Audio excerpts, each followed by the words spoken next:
kıştı bu.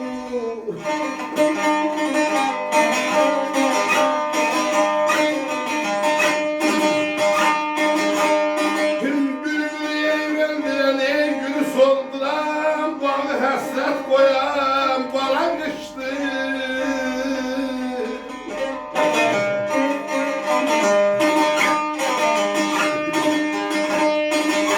Yaz bahar adladı güzel fasiller, gene geldi baktı kara kıştı bu. Bülbülü öldüren, gülü solduran, bana hasret koyan bana kıştı. Ve de bu kışın ne güzeldi.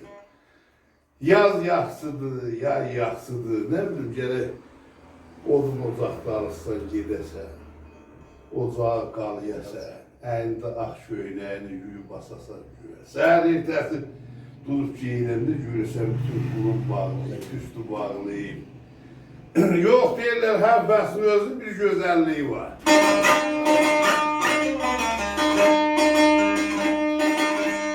Sanasan günlərimi sahil dilənsi, ömrümün günləri salına keçi. Qaladan ozağı yandıran peçi, uşaqları tökən qora qışdı bu. Dirək gördün bu qışın nəyi gözəldir. Yay yaxsıdır vallah, yaz yaxsıdır. Ne bilim yaxşı papaq qovasan başıma şart dolu yesən, yaxşı bolton giyəsən, kasımla devdətliliklə burada bilinir. Ay, yay yaxsıdır, yaz yaxsıdır. Heç deyil o qışın bir gözəl münasibəti yoxdur.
Salım o dağların manalı yatan, ohçular oxlayıb yaralı yatan, yarın güçsündə aralı yatan, yarı qucaqladan yara qışdı.